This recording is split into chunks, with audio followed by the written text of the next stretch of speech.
Beneath the familiar grandeur of history's most iconic temples lies a secret world completely invisible to the ordinary visitor.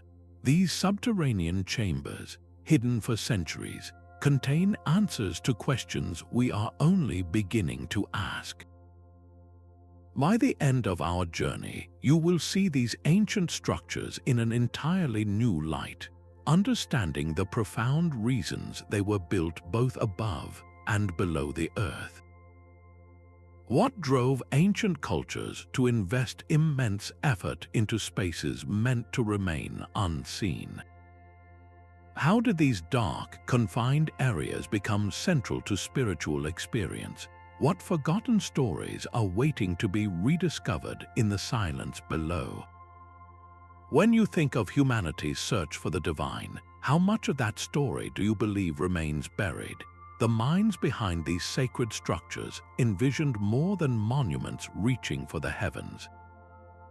They deliberately charted a course into the earth itself, designing spaces that would remain concealed from public life. This was not a matter of creating simple cellars or storage rooms. These chambers served a profound purpose: to strictly separate the everyday world from the most sacred rites. Access was granted only to a select few, initiates and priests who possessed the knowledge to navigate their spiritual significance. Across many cultures, a powerful belief persisted that to go underground was to draw nearer to the realms of ancestors or deities. The descent was a symbolic journey, a movement into the subconscious and the spiritual dimensions that a sunlit temple could never fully contain. This was the ideal setting for rituals intended to communicate with forces beyond our own world. The immense investment required is a clear testament to their importance. These were not afterthoughts. They demanded sophisticated engineering and the allocation of vast resources from the entire society. For initiation ceremonies that transformed an individual's status, or for precise astronomical observations shielded from the elements, these hidden rooms were fundamental to religious life and cultural identity. So why would a civilization pour its heart and soul into spaces most of its people would never lay eyes on? The answer lies not just in the intention, but in the incredible ingenuity required to bring these subterranean visions to life. The sheer scale of this work defies belief, with teams using nothing more than stone hammers and copper chisels to carve entire cathedrals from the living rock. They worked in near darkness, their progress measured by the slow, patient removal of stone, chip by agonizing chip. What is truly staggering is not just the effort, but the precision they achieved. These were not rough caves. They engineered perfectly straight corridors that run for hundreds of feet without deviating an inch, and chambers with ceilings angled so precisely they have withstood the immense pressure of the earth above them for millennia. This was not guesswork. It was applied science, a deep understanding of physics and geology that we are only now beginning to appreciate. One of their most brilliant techniques is known as corbelling. Picture a stack of flat stones, each layer placed so that it juts slightly inward over the one below. Layer by layer, the walls curve gracefully toward the center until the final stone caps the structure, forming a perfect, self-supporting dome. This method created vast, stable underground spaces without a single piece of wooden support or modern reinforcement. The weight of the entire structure is channeled downward through the carefully interlocked stones, a testament to an intuitive grasp of how to distribute forces. Even more ingenious were the solutions for the most basic human need, air.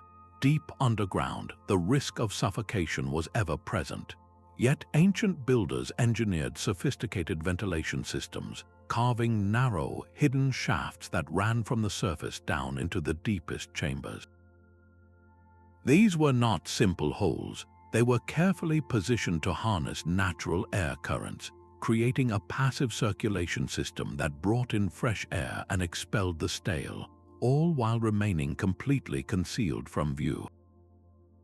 Some of these shafts were also precisely aligned with specific stars or the sun on certain dates, serving a dual purpose as both practical ventilator and sacred calendar. This mastery of the underground world forces us to reconsider the technological landscape of the ancient world. Such advanced engineering could not have developed in isolation. The similarities in techniques found in cultures separated by vast oceans and continents suggest a possible, though still mysterious, exchange of ideas.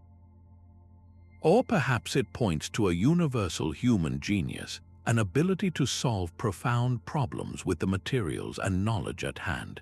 Having created these marvels of engineering, the next logical question is perhaps the most compelling. What sacred and secret activities were these perfectly preserved, technologically advanced spaces designed to host? A young initiate stands at the top of a narrow staircase, a blindfold ensuring their first journey into the depths is guided by faith alone. Led by silent priests, each step downward is a step away from the known world, into a realm of profound mystery. This was the heart of the first function of these hidden chambers, secret initiation rituals designed to completely transform an individual's spiritual state. The flickering light of a single torch would eventually reveal walls covered in ancient symbols, their meanings unveiled only to those deemed ready. This physical descent was a powerful metaphor for the journey inward, a movement into deeper consciousness where each chamber represented a new stage of awakening. In the famous Eleusinian mysteries of ancient Greece, participants underwent such rites in subterranean spaces, emerging days later having experienced profound revelations that they were forbidden by law to ever speak of aloud. The very design of these spaces amplified the experience. The complete darkness and confined walls created a state of sensory deprivation, stripping away the distractions of the outer world to make the mind exceptionally receptive to spiritual guidance. At places like the Hypogeum in Malta, the architecture itself seems to have been a ritual instrument. Archaeologists have discovered that the underground chambers possess remarkable acoustic properties, where a single voice can resonate through the entire complex, creating an otherworldly soundscape that must have felt like the very stones were speaking. Every element was intentional, from the art on the walls depicting cycles of life to the architectural path that guided an initiate through a symbolic end of their old self and a triumphant rebirth into a new, enlightened existence. What sacred truths were whispered in those echoing halls? The knowledge gained was so powerful it reshaped a person's entire understanding of the divine and their place in the cosmos. This transformative power, however, required the utmost protection, leading directly to the second vital function of these underground complexes, the preservation of knowledge too sacred or dangerous for the outside world. These hidden vaults became the ultimate guardians of a civilization's spiritual identity. Within their cool, dark silence, priests secured not just artifacts, but the very soul of their culture, placing sacred texts, ceremonial objects, and revered relics into chambers sealed away from the world. This was a deliberate act of preservation against threats seen and unseen, from invading armies to the slow, inevitable decay brought by time. The underground environment itself was a perfect, naturally regulated climate. The constant temperature and stable humidity levels protected delicate organic materials, papyrus scrolls that would crumble in the desert sun, wooden ritual items that would warp, and textile vestments that would fade. These conditions ensured that knowledge could endure, waiting patiently in the dark for generations that might one day need it again. At the Temple of Edfu in Egypt, archaeologists uncovered such a library, a collection of texts hidden below the temple floors that provided a complete guide to rituals, myths, and celestial cycles, essentially the operating manual for the entire religious complex. The protection of these items went beyond environmental control. builders engineered incredible security measures, constructing false walls that looked solid, designing labyrinthine passages meant to confuse intruders, and creating complex stone locking mechanisms that could only be opened by those who knew the secret.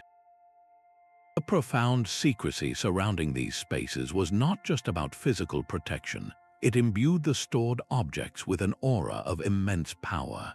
An item kept in a hidden, consecrated vault was no longer just a vessel or a text. It was transformed into a direct link to the divine, a relic whose very concealment proved its significance. What other lost libraries, what complete records of forgotten beliefs might still be resting in similar chambers, waiting to shift our understanding of ancient spiritual life? This sacred duty of preservation, of safeguarding a culture's core knowledge, was intrinsically linked to another, even more precise function, one that looked not into the earth but up toward the stars. Deep within the sealed darkness, a sliver of light was a cosmic event. Ancient priests did not merely hide in these underground chambers, they used them to watch the heavens with unparalleled precision. This was the third vital function of these sacred spaces, serving as incredibly sophisticated astronomical observatories. Picture a small group gathered in the absolute black of a subterranean room. On one special morning of the year, a single, brilliant beam of sunlight would lance down through a hidden shaft, striking a carved spiral or a specific stone on the far wall. This was not a happy accident. It was the culmination of generations of careful observation, a perfect alignment between the human-built world and the cosmic dance above. At Newgrange in Ireland, a structure older than the pyramids, a unique opening called a roof box allows the rising sun of the winter solstice to flood the inner chamber with light for a brief, breathtaking 17 minutes. This phenomenon, recreating itself year after year for over 5,000 years, represents a profound understanding of celestial mechanics. Similar alignments are found across the globe. In the underground temples of Mesoamerica, shafts were positioned to capture the sun on the equinoxes. In Egypt, certain tomb passages align with specific stars central to their belief in the afterlife. This recurring theme in cultures separated by oceans suggests a universal human drive to map the heavens and link earthly life to the cosmic order. The spiritual meaning was immense. These celestial events dictated the sacred calendar, telling priests precisely when to plant, when to harvest, and when to perform the most important rituals to ensure the cosmos remained in balance. The chamber itself became a kind of clock, its silence broken only by these divine appointments with the sun and stars. Think of the dedication required. Establishing such a precise alignment would have taken lifetimes of patient watching and record-keeping, with knowledge passed down from one generation of guardians to the next. These spaces were, in effect, long-term scientific laboratories, their stability and protection from the elements making them ideal for tracking the slow precession of the stars over centuries. How did this celestial knowledge shape the very structure of their societies? The ability to predict the seasons empowered the priesthood, but it also provided a shared rhythm for the entire community, tying their daily lives to a grand celestial cycle. This deep, esoteric understanding of the universe, born in the dark and verified by shafts of light, points toward an even more mysterious possibility. Were these chambers also designed as instruments for something beyond observation, perhaps to harness or interact with the very energies of the earth? The flickering light of oil lamps would have cast dancing shadows across walls carved with sacred geometry, as small groups gathered in these deepest chambers for practices beyond ordinary worship. This was the fourth vital function of the subterranean world, a sanctuary for esoteric traditions and mystical experimentation.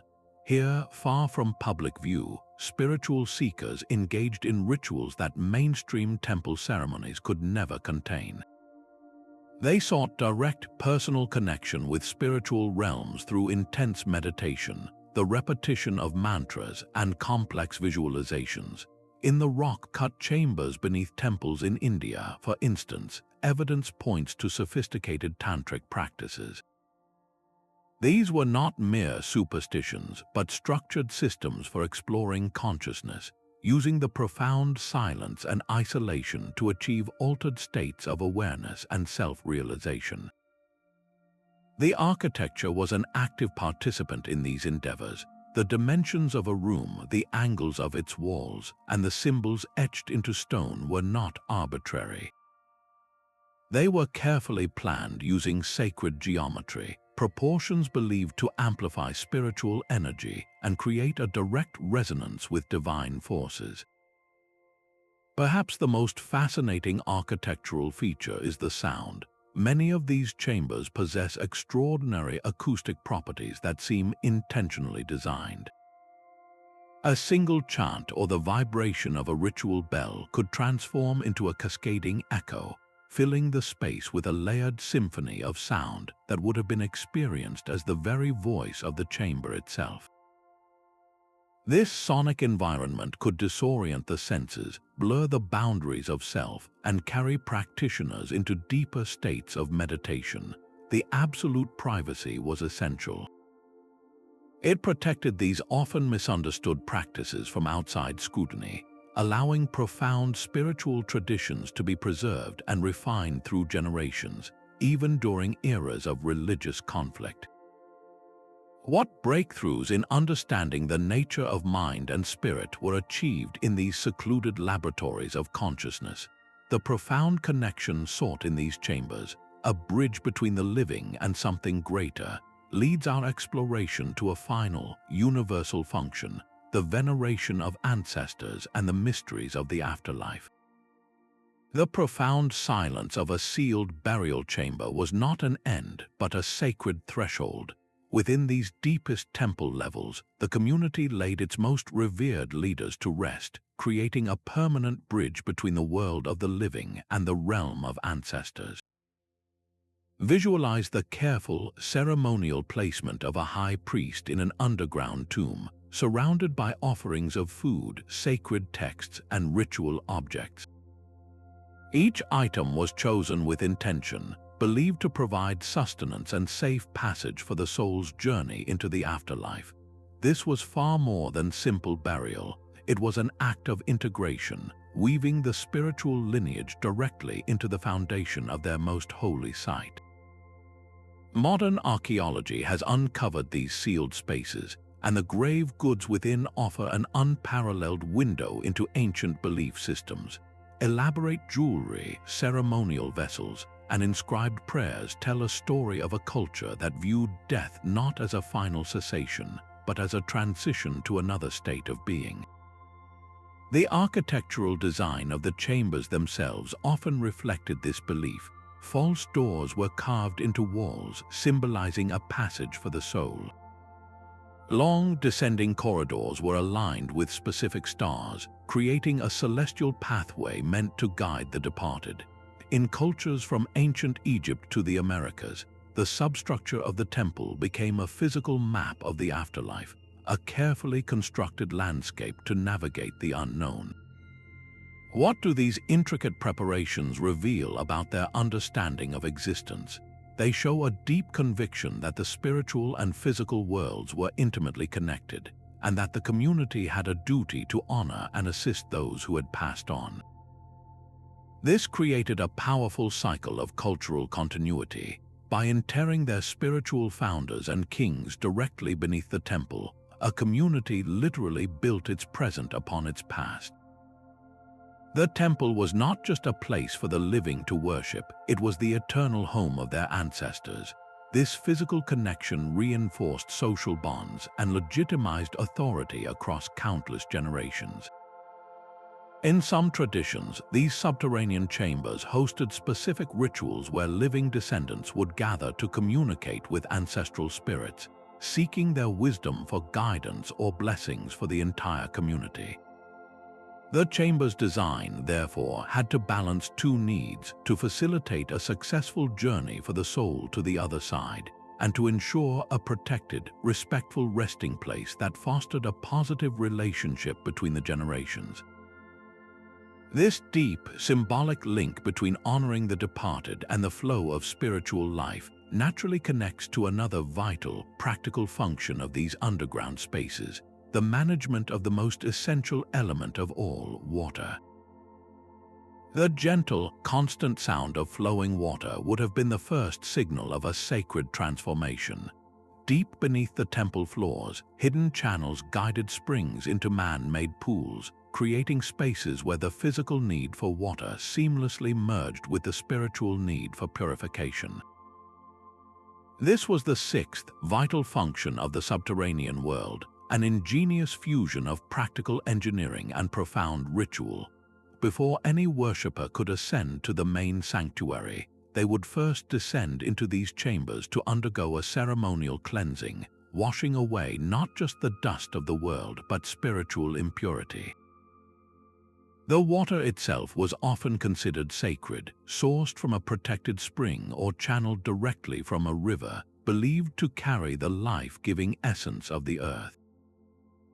In places like the ancient Maya site of Palenque, archaeologists have uncovered elaborate underground aqueducts that redirected a river to flow directly beneath the temple, turning the entire structure into a resonant chamber for the sound and power of moving water.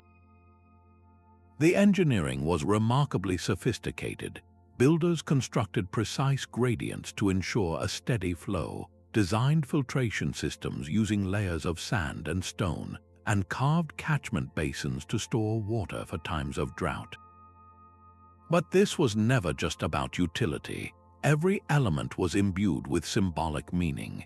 The act of descending into the earth to be cleansed by its waters mirrored creation myths found across cultures, stories of life emerging from a dark, primordial ocean. To step into that pool was to symbolically return to the source of all things, to be spiritually remade before approaching the divine. How did the sound of that echoing water shape the experience? The acoustics of a stone chamber would have amplified every drip and ripple, creating an immersive, multi-sensory environment that focused the mind and heightened the sense of transition. This masterful control of a fundamental resource did more than facilitate ritual. It demonstrated a societal mastery over the environment, a power that naturally extended into the seventh and perhaps most surprising function of these hidden spaces: their role as secure economic centers for the entire community. The soft scratch of a reed pen on papyrus would have been one of the few sounds in these cool, secluded chambers. Far from the public ceremonies above, temple scribes worked by lamplight, meticulously recording the flow of goods that sustained an entire civilization. This was the hidden economic engine of the sacred complex, a seventh vital function where spiritual authority and practical administration converged. These secure underground vaults stored the immense wealth that temples accumulated through donations from the faithful, profits from their own vast farmlands, and trade in specialized goods. But it was not just gold and silver that filled these spaces. The true treasure was the information. Shelves held clay tablets and papyrus scrolls detailing land ownership, tax collections, and binding commercial agreements. These records were the legal and economic bedrock of the community, protected from theft, fire, and the elements by their subterranean location. At the Temple of Jerusalem, historical accounts describe extensive underground archives that documented the temple's complex financial operations. This system allowed the temple to function as a kind of ancient central bank, a trusted institution that could safeguard assets for wealthy families and merchants, especially during times of political unrest or conflict. How did this economic role support the temple's spiritual mission? The resources managed below ground funded everything from feeding the priesthood and maintaining the magnificent buildings above to organizing large public festivals and providing aid to the community in times of hardship. This sophisticated record-keeping, preserved for millennia by the stable underground environment, now offers historians an unparalleled window into the day-to-day workings of ancient economies. The security and secrecy that made these chambers perfect for safeguarding a society's wealth made them equally vital for an eighth, more urgent function, providing a final sanctuary when that very society was under threat. The silence of these chambers was sometimes broken by the hushed whispers of a community in hiding. When conflict erupted above ground, the very spaces designed for spiritual seclusion transformed into vital shelters. Throughout history, subterranean temple chambers have served as places of refuge during periods of invasion, social unrest, or natural disaster. Their hidden nature made them ideal for protecting not only people, but also the most sacred objects and precious documents from destruction. During the Roman persecution of early Christians, for example, underground catacombs and chambers originally built for other purposes became clandestine worship spaces. Here, communities could preserve their most vital rituals and maintain their identity despite official prohibition. The architectural genius that made these spaces sacred also made them secure. Builders incorporated concealed entrances disguised as part of the natural rock face or hidden behind movable altars. They engineered multiple, well-camouflaged escape routes, ensuring that if one entrance was discovered, occupants could flee through another. Perhaps most ingeniously, many of these refuge chambers were built with independent access to water, tapping into underground springs that allowed for extended occupation during a prolonged siege. In some cases, what began as a temporary shelter evolved into a permanent hiding place. Modifications like rudimentary sleeping areas, storage for food supplies, and even small altars for continuous worship reveal stories of communities facing existential threats. What incredible stories of resilience and faith are connected to these underground sanctuaries.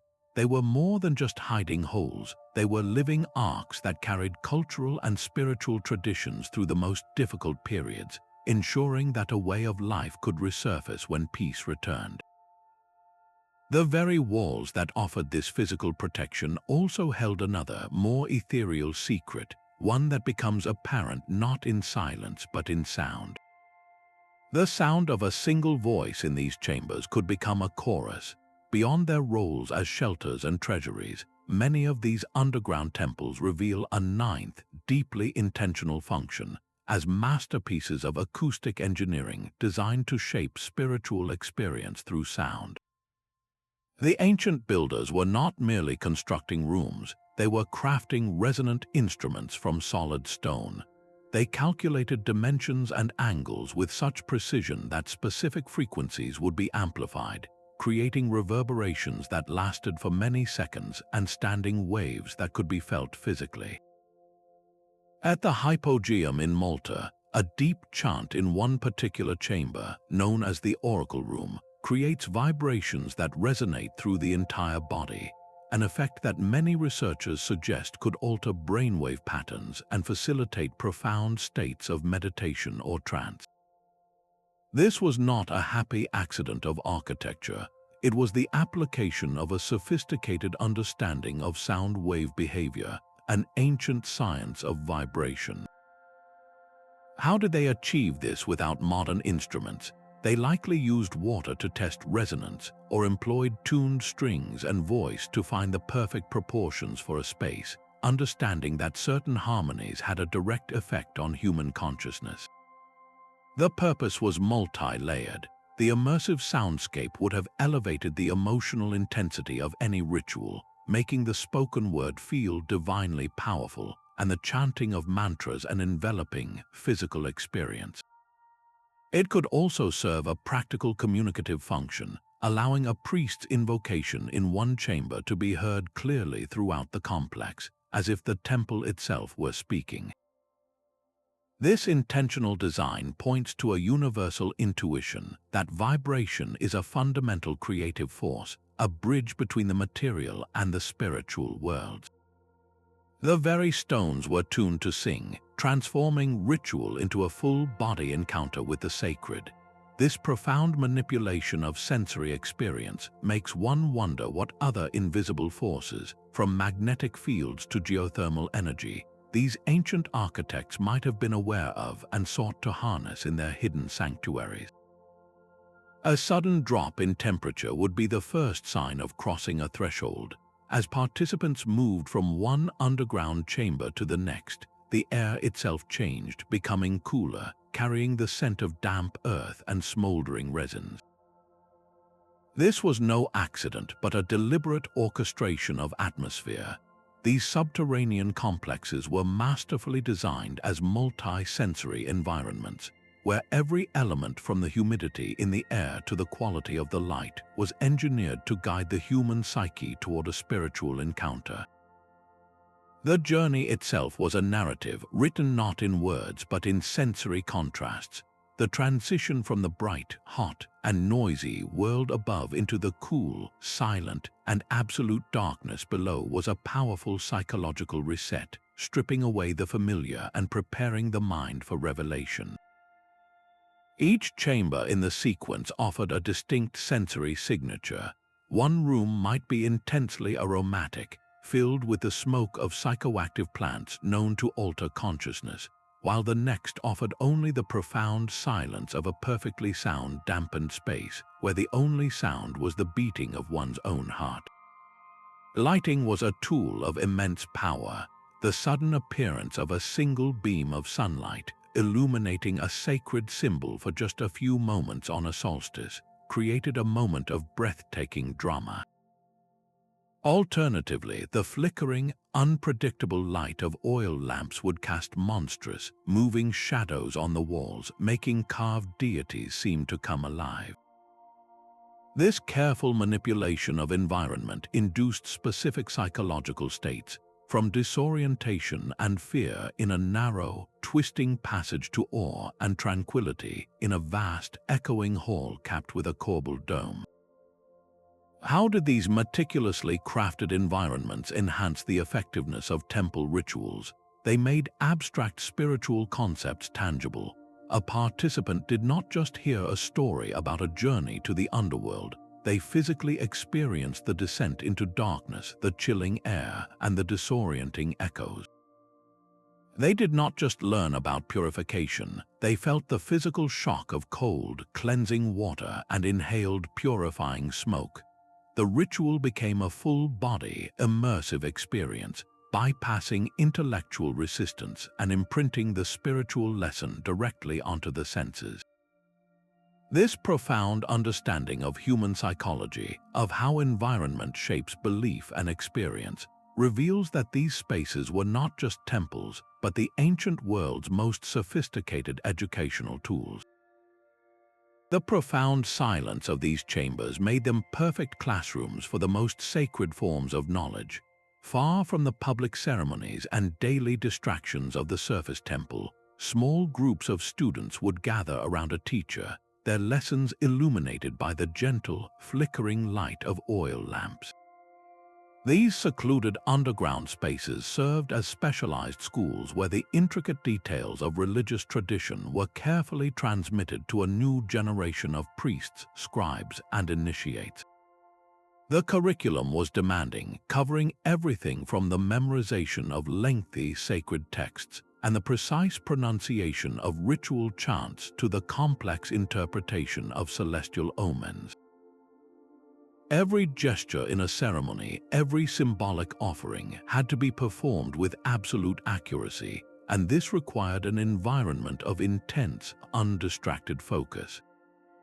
The walls of these educational chambers often functioned as blackboards, covered in painted diagrams of the cosmos, genealogies of deities, or intricate geometric patterns that encoded spiritual truths. A student could literally look up and see a map of the heavens or a visual representation of creation myths, turning abstract theological concepts into tangible, memorable images. The architecture itself was part of the lesson.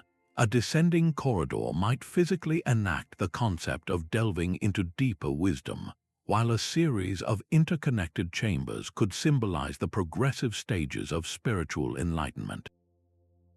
In some traditions, a novice would begin their studies in an outer chamber, learning basic prayers and purification rites. Only after years of dedicated work would they be permitted to advance to the innermost rooms, where the most esoteric and powerful doctrines were revealed. This physical progression through the underground complex mirrored their intellectual and spiritual journey. What was the ultimate goal of this rigorous, hidden education? It was the preservation of the cultural soul. By creating a controlled, consecrated environment for learning, these ancient societies ensured that their core beliefs, rituals, and worldviews could be passed down with minimal corruption for hundreds, even thousands of years. The teacher was not just imparting information, but initiating the student into an unbroken chain of memory and practice that connected them directly to the founding ancestors of their faith. This sacred duty of education, of safeguarding a living tradition in the quiet dark, reveals one of the most sophisticated functions of the subterranean world, transforming it from a place of mere ritual into the enduring mind of the temple itself. These quiet archives held more than records. They contained the official voice of a civilization speaking across the centuries. Deep within the temple's foundations, scribes worked by lamplight, their careful hands preserving royal decrees, legal contracts, and sacred genealogies on durable clay tablets and delicate papyrus scrolls. This was the 12th vital function of the subterranean world, serving as the protected archives of cultural memory. The very air in these chambers was a tool of preservation. The constant, cool temperature and stable humidity created a natural climate control system, preventing the inks from fading and the organic scrolls from crumbling into dust, conditions that surface buildings could never hope to maintain. This ensured that a property dispute, a record of the Nile's annual flood, or the precise movements of a planet observed 100 years prior, remained perfectly legible for the administrators and priests who needed to consult them. The organization of these archives was a science in itself. Tablets were often shelved according to complex cataloging systems, some reflecting the bureaucratic structure of the kingdom, while others were arranged to mirror cosmological principles, placing earthly laws alongside celestial charts as part of one interconnected cosmic order. In some remarkable instances, these collections included copies of texts from entirely different cultures, evidence of formal networks of knowledge exchange between distant civilizations. A temple archive in Mesopotamia might hold diplomatic correspondence from Anatolia, while a library beneath an Egyptian sanctuary could contain medical texts copied from Levantine sources. What lost chapters of human history are still waiting on those silent shelves? The discovery of a single such archive could fundamentally reshape our understanding of ancient trade, diplomacy, and the shared intellectual foundations of early civilizations. This sacred duty to protect the written word, to shield the community's memory from the ravages of time and conflict, reveals a profound understanding of identity itself. A culture that preserves its records is a culture that intends to endure. The powerful belief in the written word's ability to shape reality, however, leads our exploration to a final, mysterious function: the use of these hidden chambers for protective rituals and what we might call the magical safeguarding of the community. The air in these chambers was thick with the scent of rare herbs and melted beeswax. Here, in the deepest secrecy, priests performed rituals of protection, crafting a spiritual shield around their entire community. This 13th function transformed the underground into a workshop for what we might now call magical practice. These were not casual superstitions. but highly structured ceremonies intended to produce tangible effects in the world through appeals to supernatural forces. The tools of this trade have been found by archaeologists in sealed rooms worldwide: small ceremonial kilns for firing protective amulets, inscribed clay bowls meant to trap malevolent spirits, and altars laden with offerings to guardian deities. This was apotropaic magic, a formal system designed specifically to deflect evil and misfortune. The profound secrecy of the location was not just for dramatic effect, it was considered a fundamental requirement for the ritual's success. Many traditions held that magical operations required absolute separation from the distractions and contaminations of daily life, safe from any unauthorized gaze that could break the delicate concentration needed to weave a protective spell. How did these hidden rites support the public ceremonies above? They formed the unseen foundation. While the community gathered in the sunlight for festivals and prayers, these underground practitioners worked to maintain the spiritual integrity of the entire sacred space, addressing threats that were believed to be invisible to most people. The architecture itself was part of the enchantment. Builders incorporated sacred geometry into the chamber's dimensions, oriented doorways toward protective cardinal points, and built stairways with a ritual number of steps, all to create a space that was not just a location for magic, but an active component of it. This deeply ingrained desire to foresee and influence future events, to protect against the unknown, connects directly to another vital use of these hidden spaces: their role as venues for divination and prophecy. The stillness of the divination chamber was broken only by the soft ripple of water in a stone basin. Here, a priestess might gaze into the darkened pool, her mind focused, seeking patterns in the play of light and shadow that revealed messages from beyond the everyday world. This sacred art of divination represented a 14th vital function of the subterranean temple, a place where the future was not merely predicted, but actively sought through ritual. The profound isolation of these chambers was essential, creating the perfect conditions for the intense concentration required to interpret divine signs. Different methods of foresight demanded specific architectural support. For hydromancy, the practice of water scrying, builders carved pools directly into the floor or channeled a constant, gentle stream into a basin. The reflective surface of the water became a portal, a focus for the diviner's vision. Other chambers featured narrow shafts perfectly aligned with the moon or a specific star, allowing celestial light to fall upon a marked stone or altar at a precise moment, transforming an astronomical event into an omen. The very act of descending underground was symbolic, a movement into the subconscious mind and the hidden dimensions from which intuitive knowledge was believed to flow. In some traditions, this connection was made even more direct through incubation rituals. A seeker would sleep in a special chamber, often on a sacred animal skin, hoping to receive a prophetic dream or a healing vision from a deity. What role did these insights play for the community? The pronouncements from these underground oracles could influence decisions of immense consequence, from when to go to war or embark on a long journey, to how to appease the gods after a poor harvest. The results were never seen as simple fortune-telling, but as a complex dialogue with the divine, requiring skilled interpretation by trained specialists who understood the symbolic language of the gods. This profound belief in accessing hidden knowledge for the community's benefit was intrinsically linked to another vital application of the underground chambers: their use as spaces for healing and therapeutic practices.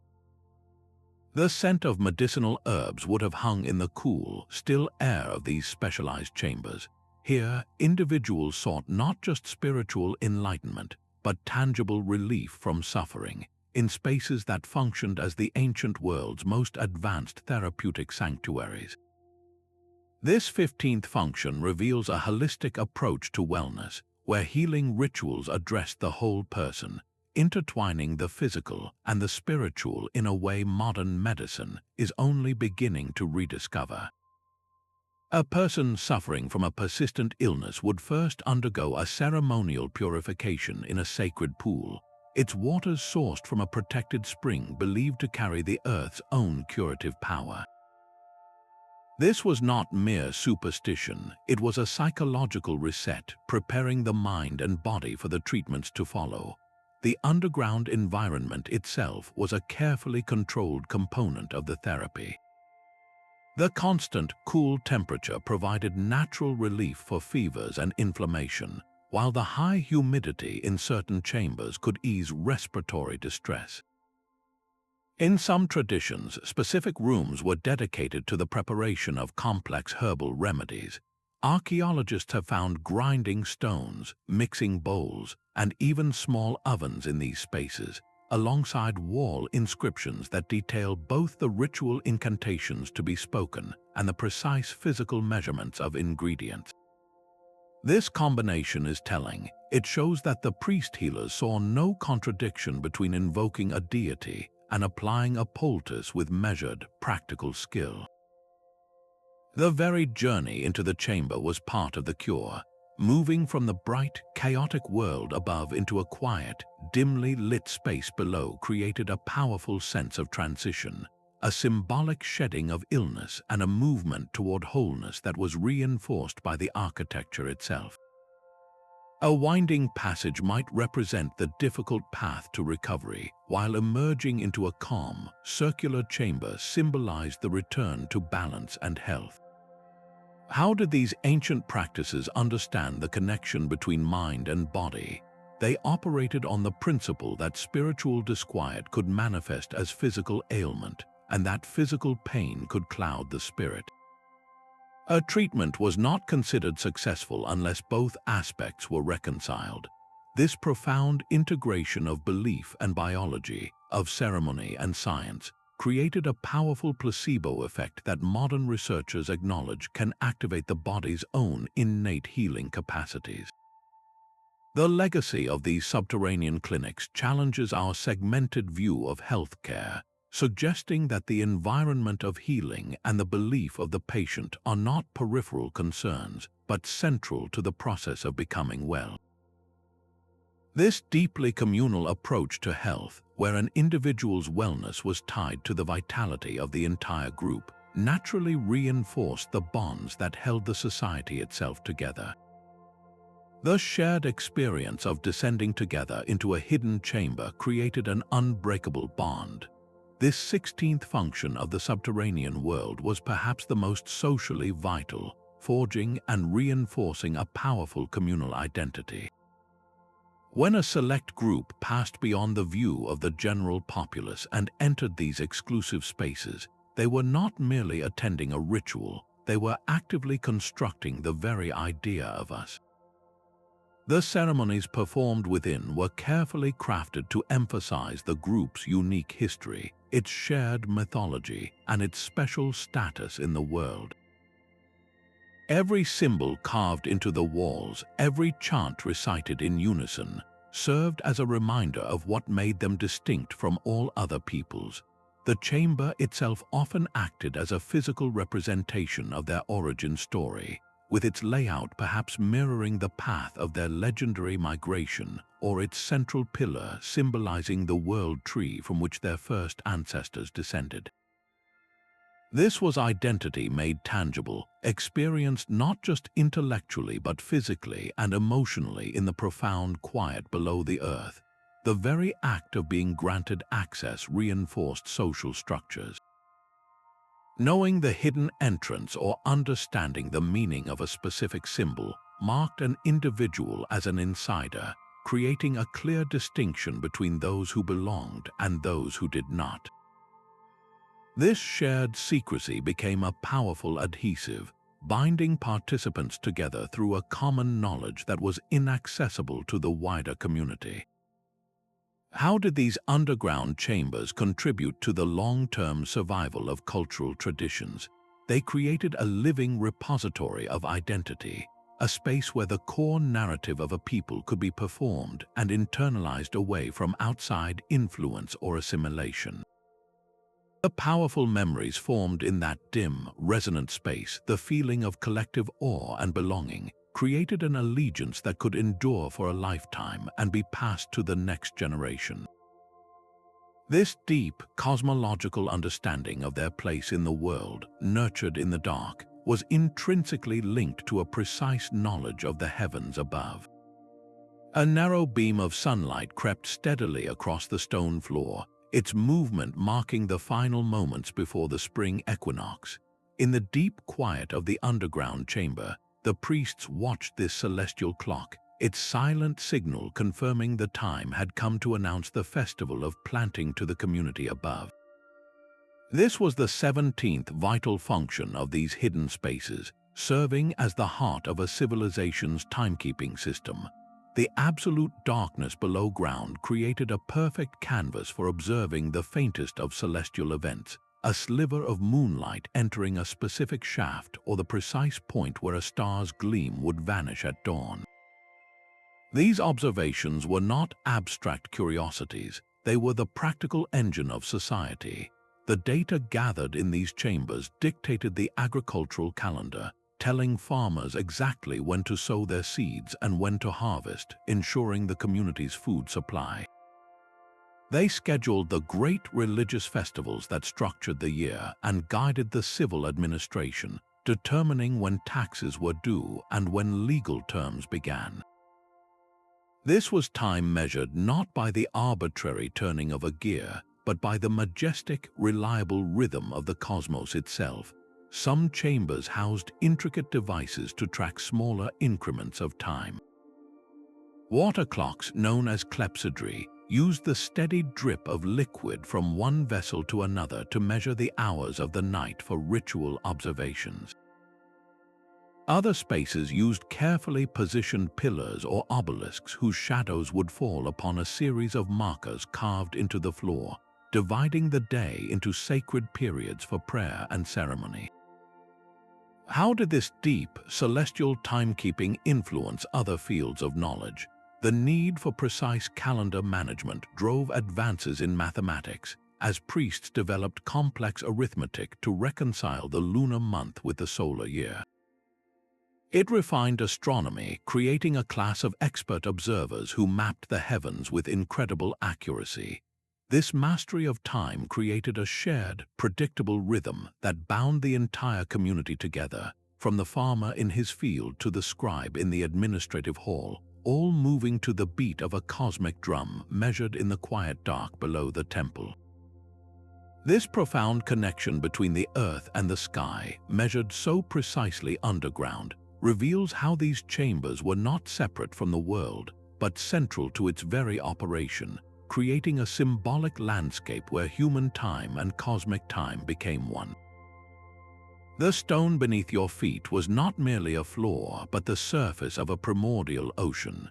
To walk through such a chamber was to traverse a scaled-down universe, an 18th function where architecture became a living map of existence itself. Builders designed these underground spaces as precise cosmological models, with raised platforms representing sacred mountains, carved channels symbolizing the rivers of the underworld, and domed ceilings painted with constellations to map the heavens. This was not decoration, it was a profound teaching tool, a three-dimensional diagram of spiritual truth. A participant did not just hear a creation myth about the world emerging from chaotic waters. They stood upon a polished black stone floor that represented those very waters, moving toward a central platform that symbolized the first solid land. The entire ritual became a reenactment of cosmic order, a physical journey through a believed-in reality. Natural features were seamlessly incorporated into this sacred cartography. A natural spring emerging from the rock was not diverted, but enshrined as the source of a mythical river. A strangely shaped stalactite became the petrified body of a deity, its form proof of divine presence within the very bones of the earth. This integration blurred the line between what was built and what was found, suggesting the entire location was inherently holy, a place where the veil between the mundane and the mythical was naturally thin. The sequence of chambers often charted a prescribed spiritual ascent. The first room might represent the world of material illusion, dark and confusing. The next could symbolize purification with a pool for ceremonial washing. The final, innermost chamber stood for enlightenment, a perfect, resonant space where the participant, having navigated the symbolic cosmos, could finally stand at its still center. How did this shape a person's understanding of their place in the universe? It made the cosmic intimate. The vast, impersonal forces of creation were rendered walkable, touchable, and deeply personal. One small life was suddenly framed within the architecture of eternity, a single conscious point moving through a model of all that is. This powerful use of space to encode and enforce a specific world leads our exploration to a final, pivotal function: the way these hidden chambers were used to project and solidify political power.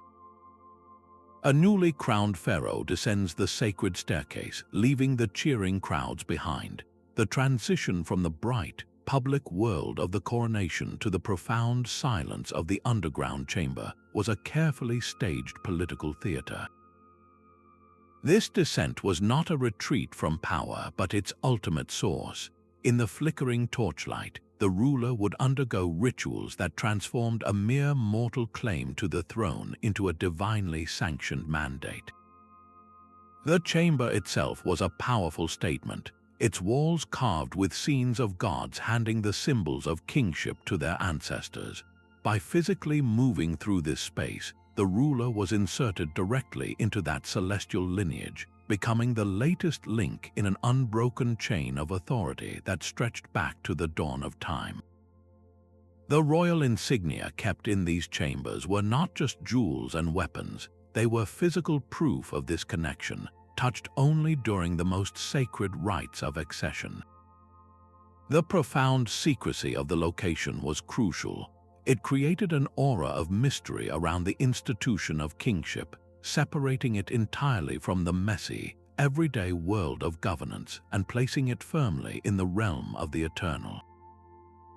In some traditions, the ruler would consult a hidden oracle in these depths before making a crucial state decision, whether to go to war or enact a new law. The pronouncement that would later be delivered to the people came not from a fallible human, but from the very voice of the god, channeled through the sacred darkness. How did this use of subterranean space contribute to social stability? It provided an unshakable foundation for the entire political order. The ruler's power was presented not as a matter of personal ambition or military strength, but as a natural, divine fact, as immutable as the stones surrounding them. This spiritual legitimacy discouraged challenges and fostered a collective acceptance of the ruling structure, creating a powerful narrative of continuity that could endure for centuries. The immense resources required to build and maintain these chambers were themselves a display of the state's wealth and organizational power, reinforcing the message that this authority was both permanent and deserved. This intricate weaving of political power with spiritual sanction, carefully staged below the earth, was fundamentally connected to the flow of another kind of power, the economic wealth that sustained the entire civilization. The soft clink of a metal weight settling on a scale would have echoed in these cool stone rooms. Far from being separate from spiritual life, commerce itself was a sacred act conducted in the temple's protected underworld. These chambers became trusted centers for trade, where merchants from distant lands could meet on neutral, hallowed ground. The temple's involvement provided more than just sturdy walls and guards, it offered divine oversight. Every transaction was witnessed not just by the parties involved, but by the gods themselves, with agreements often sealed with oaths and ritual offerings to ensure compliance. This spiritual framework created an early form of commercial law, where a broken promise was not merely a business dispute but a sacrilege. The temple's authority was crucial for standardizing the entire process. In an age without universal regulations, a merchant from one city could never be certain of the weights and measures used in another. But here, beneath the temple, they could trust the official standards. Specialized rooms housed the master weights, often carved in the form of sacred animals, and the standard measures, which were regularly checked and sanctified by the priesthood. This eliminated uncertainty and built a foundation of trust that allowed trade to flourish across vast regions. Some chambers even contained the tools of ancient quality control: small furnaces for testing the purity of metals and stone tables for examining the weave of textiles. How did this temple-managed commerce shape ancient economies? It created a stable, reliable system that encouraged long-distance trade and the flow of not just goods, but ideas and technologies. The ethical dimension was paramount, with inscriptions often warning that dishonest dealers would face divine retribution, a powerful deterrent in a deeply religious society. This fusion of market and temple elevated commerce from simple barter into a ritual that sustained the entire community, its success seen as a sign of divine favor. The very stability of these underground spaces, which made them ideal for safeguarding wealth, points toward a deeper connection to the immutable forces of the earth itself. A faint, unnatural warmth would radiate from a specific stone wall, a clear sign of geothermal activity deep within the earth. Ancient builders did not see this as a simple geological fact, but as a tangible breath of the divine, a place where the underworld made its presence known. They deliberately constructed their most sacred chambers around such powerful natural features, integrating caves, mineral springs, and even fissures emitting strange gases into the very heart of their spiritual architecture. A naturally resonant cave might become an oracle chamber, its echoes interpreted as the voices of spirits. A spring bubbling up with iron-rich water, staining the stone red, could be seen as the blood of the earth itself, a site for rituals of healing and renewal. The architecture was designed not to conquer these phenomena, but to honor and amplify them. A doorway would be perfectly framed to capture the first ray of the solstice sun, as it struck a naturally occurring crystal vein in the rock, transforming a mineral formation into a celestial trigger. How did this direct engagement with the living earth shape their understanding of the gods? It created a religion of immanence where the divine was not a distant force in the sky, but a pervasive presence that could be felt in the warmth of a rock, heard in the whisper of a hidden spring, and seen in the play of light upon a sacred mineral deposit. The temple was not built upon a holy site, it was built from one, its man-made structures serving as a delicate interface with a power that was already there.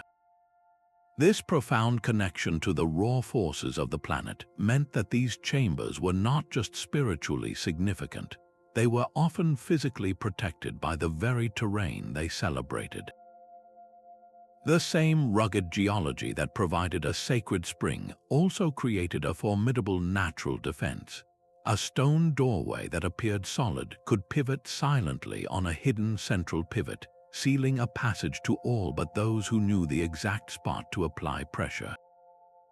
These were not mere architectural flourishes, but the sophisticated security systems of their day, engineered to protect the temple's heart from any unauthorized entry. The defensive measures began with the very approach. Entrances were often concealed behind waterfalls, disguised as natural rock formations, or accessed through a series of mundane-looking administrative rooms that gave no hint of the sacred labyrinth beyond. Once inside, an intruder would face a disorienting maze of identical corridors, dead ends that looked like passages and sudden drops, all designed to confuse and deter. The most advanced systems employed brilliant mechanical traps, counterweights could be triggered by a misplaced step, causing a stone slab to drop and block a corridor. Narrow passages might feature rotating sections that could only be traversed when aligned by a hidden lever, effectively creating a stone combination lock. Beyond the physical, builders wielded psychological warfare. Walls were carved with fearsome deities and inscriptions promising divine retribution for trespassers, while clever acoustics could make footsteps echo from the wrong direction, convincing an interloper they were not alone. How did these ancient concepts of security evolve? They adapted to the threats of the era. In times of peace, security might focus on ritual purity and symbolic barriers. During periods of instability or conquest, however, the mechanisms became more complex and physically imposing, reflecting a real fear of looting or desecration. The sheer ingenuity invested in these passive defenses speaks volumes about the value placed on what they guarded. It was not merely about protecting gold or artifacts, but about safeguarding the spiritual integrity of the entire community, ensuring that the most potent rituals and most sacred knowledge remained inviolate.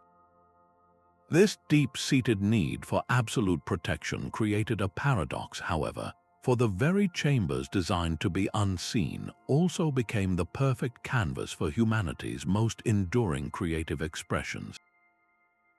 The vibrant ochre of a painted bison seems to pulse in the torchlight, its form alive on the stone wall deep beneath the earth. These hidden chambers became sanctuaries for a different kind of voice, the silent, powerful language of art. Far from the public eye, artists rendered breathtaking murals and intricate carvings that communicated complex religious truths too potent for open display.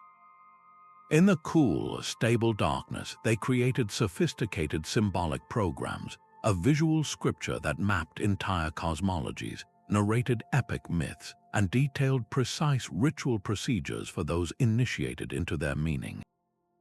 The act of creation itself was likely a sacred endeavor.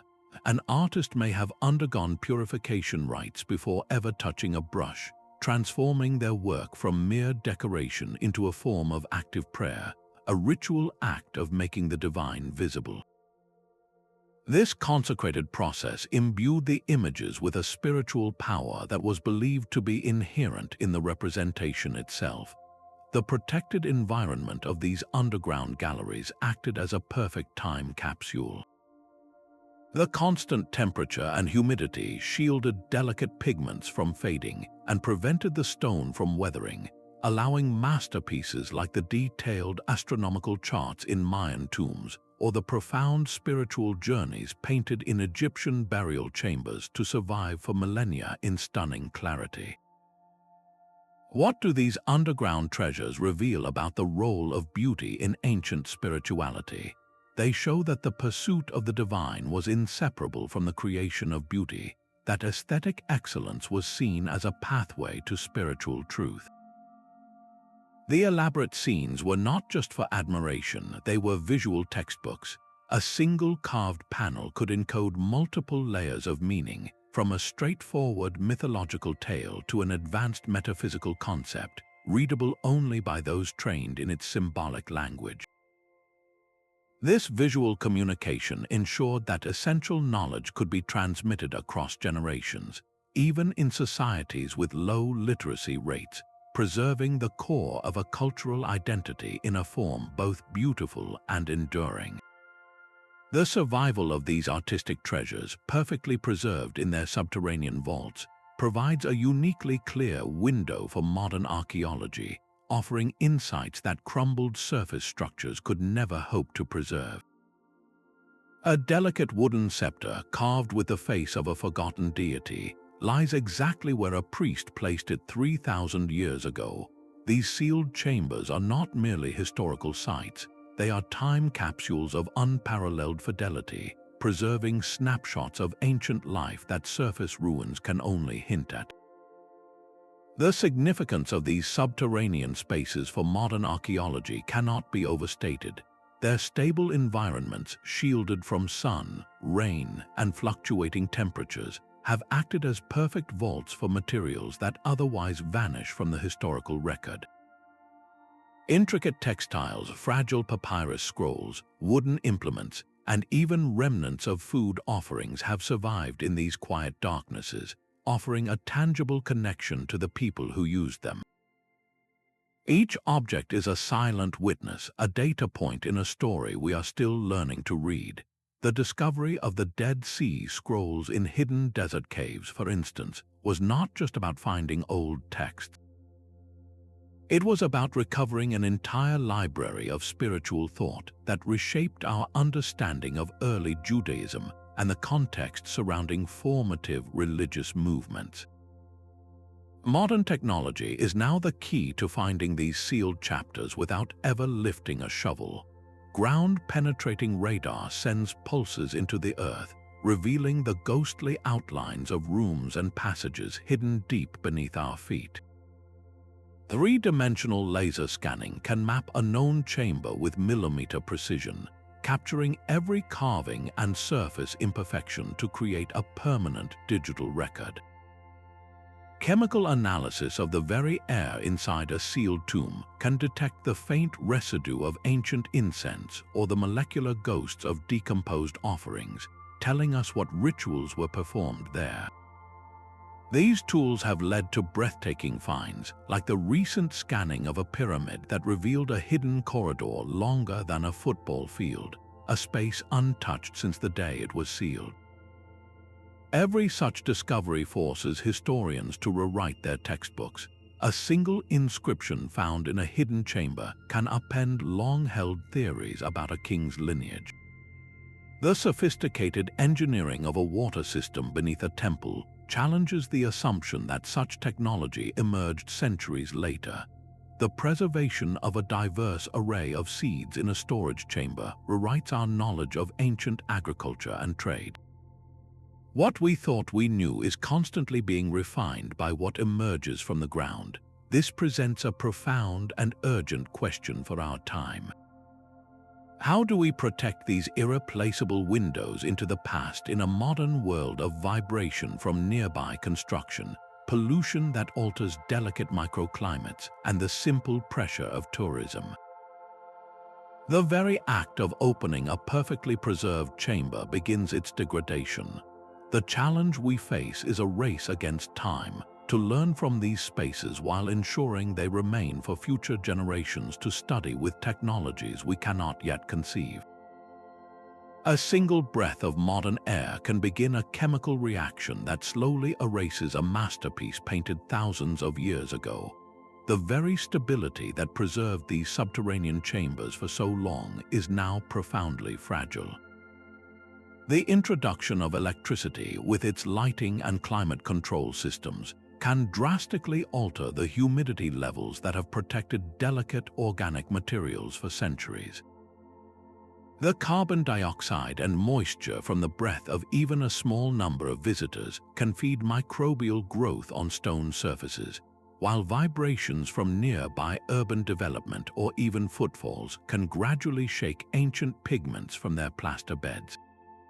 One of the most insidious threats is salt crystallization.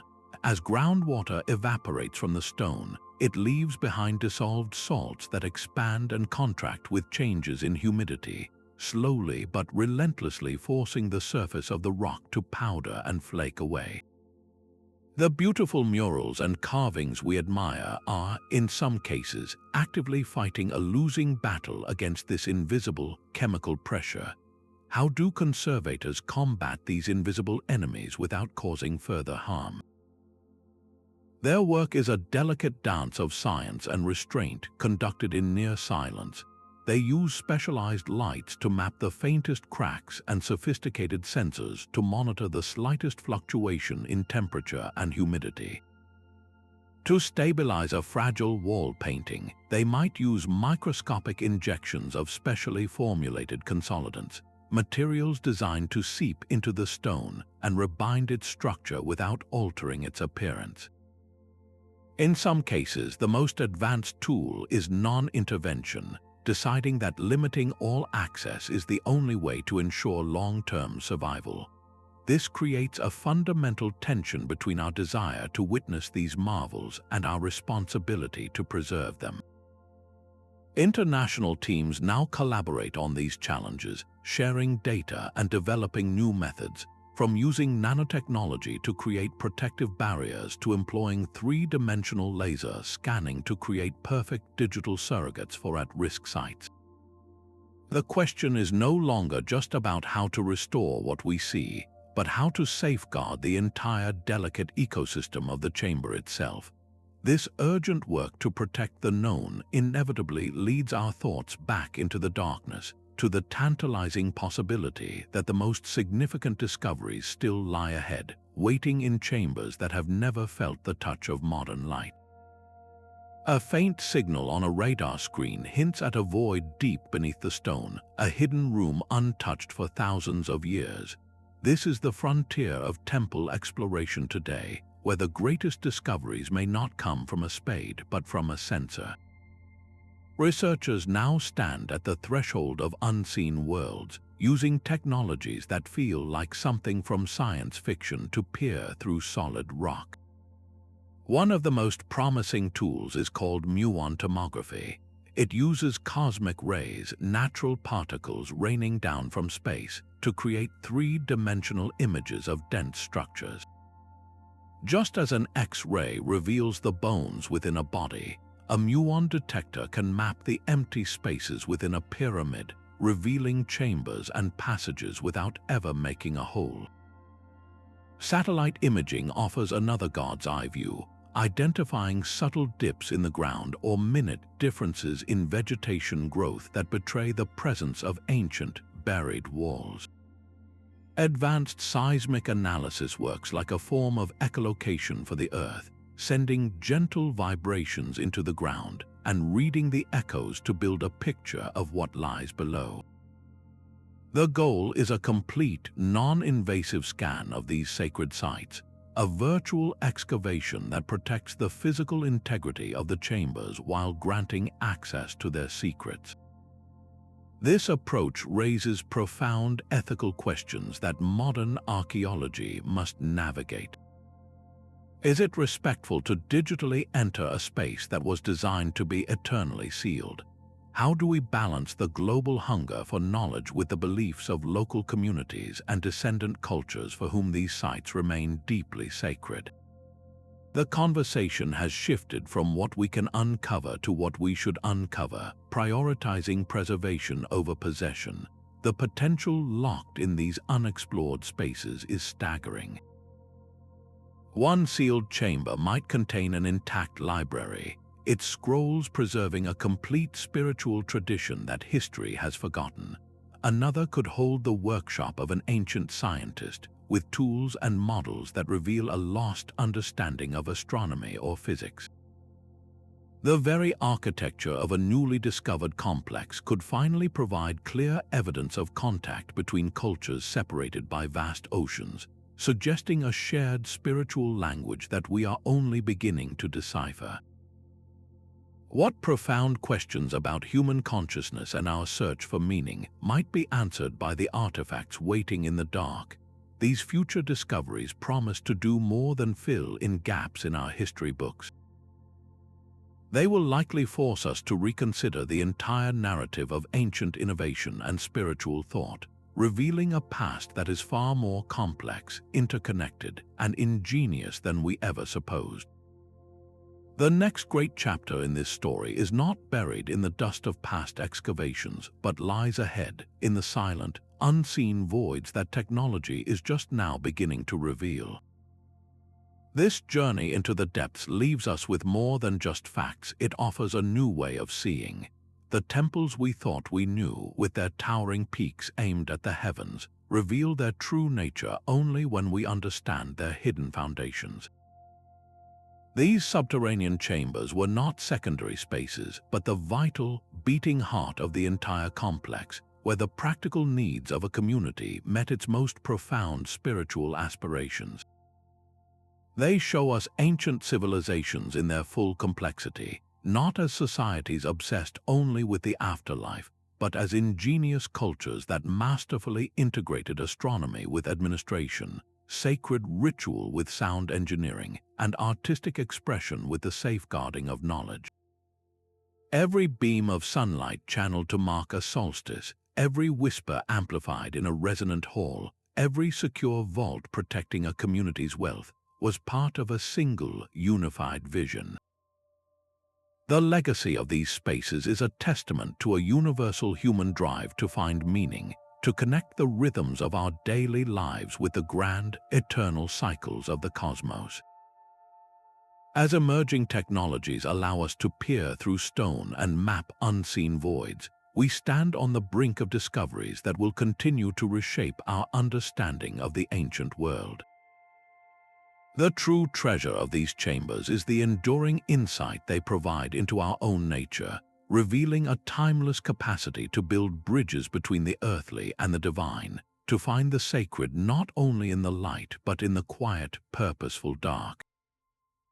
We would love to hear which of these hidden functions resonated most with you. Was it the precise astronomical clockwork, the secret schools of knowledge, or the protected economic centers?